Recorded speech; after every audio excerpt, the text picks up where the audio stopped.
Hi. I have a math exam. Today is a Monday. Today is Saturday. And all my notes are actually done. I just want to have to finish highlighting this notepad. And I just wanted to show you guys how I do that.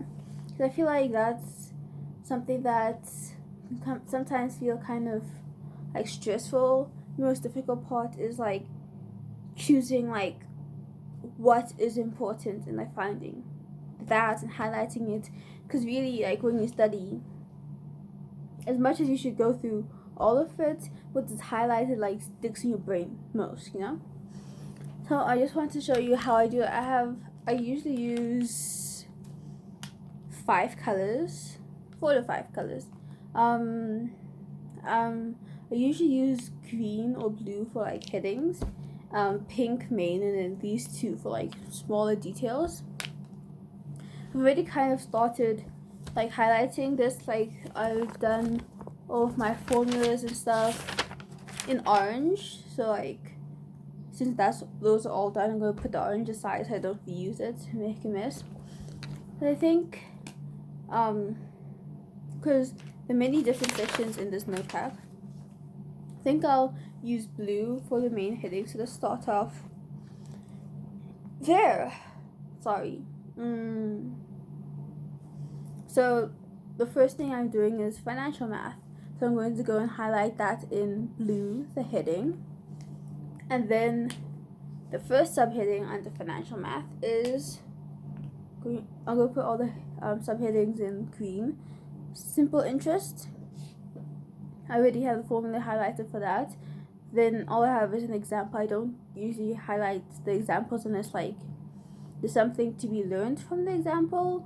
But I feel like in this there isn't, so I'm going to leave the examples clean. Then the next one is compound interest. The same applies for that, so I already have that highlighted. And then timeline.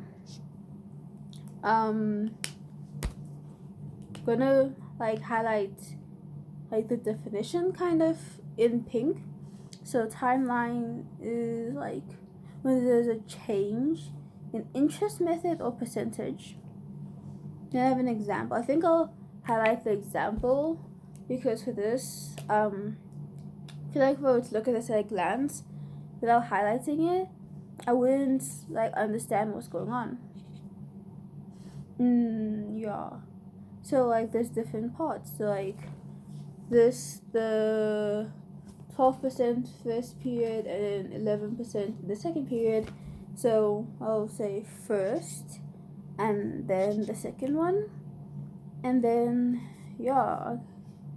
highlight all the arrows and stuff so I can understand. And there's like there are 2 methods to this, so I think one method is better than the other, so I'm gonna highlight the better method in pink. So like I'm like, okay, do this, and then do a little star.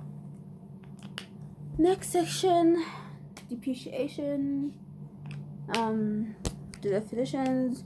Book value is value of asset at particular time after depreciation, and scrap value is end of life.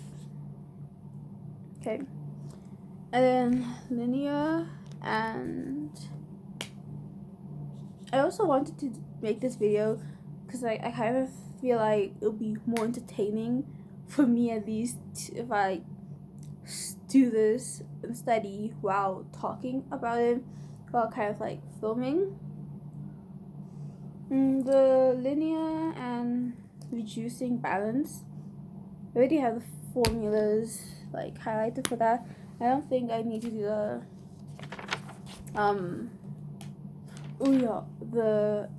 the examples, but one thing I should note is that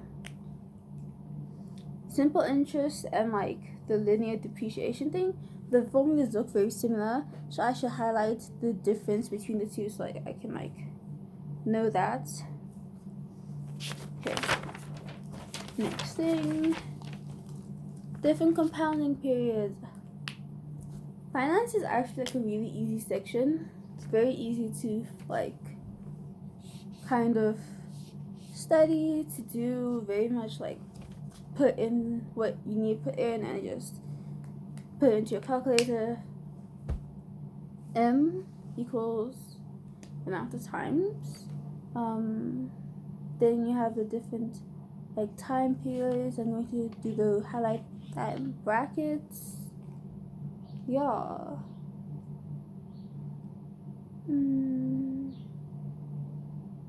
Let me highlight the example a bit, because this is when like the different levels of things come in, and that can kind of be like hard to remember. So like, you can see I like highlighted like the 12 and the 12 times, so I could like know like, oh yes, that's a thing, make note of that. Next, nominal and effective. Nominal is annual rates, and then the effective is like the equivalent, yeah, with different compounding periods, yeah. Okay, should I highlight this example?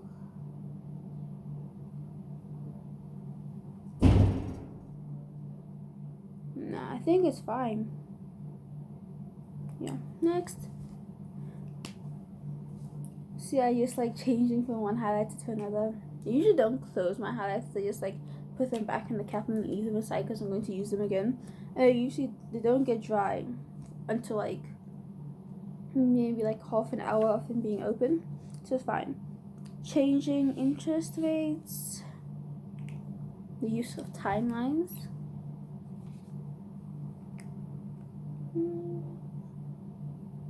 I think I know this.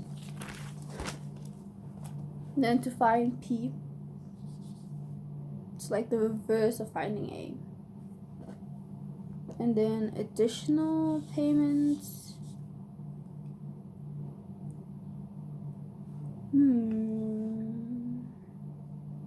You only have an example here. The 3 different methods. I think the last method is good, but it's like very much like packed into itself. So like, I wonder if like, yeah, let's go with method 3.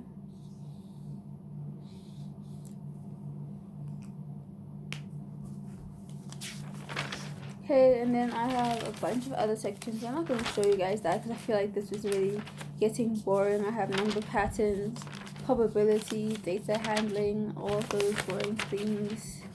Like, it's a lot. But I hope you enjoyed this. I really felt this was potentially very helpful for some people, understanding like how to differentiate between what should be like considered like important versus what isn't. You know, for me, I very much find that if I take like the main points, the keywords, and highlight those all in pink so I understand that's a keyword, and then like the extra information I highlight in yellow. These for like specific things, like for this math I used for formulas, main headings, like subheadings. I feel like that's a really good system to use. Potentially not the best because I do all of my notes in blue pen, so like they all end up pretty much looking the same besides this. I know some people use like actual colored pen in their notes, but I don't really like that system. I feel like it's kind of like push down our throats. No, that's a bit harsh, but it's kind of like the education system. It's kind of like, oh, use color pens, do this, do that. That's like the best way of studying is seen as, and I don't agree with that. So like, if you don't study that way, don't worry about it. What am I saying? You, like, nobody watches my videos, like, but like, I keep on saying like I keep on saying like what am I even talking about? Bye bye.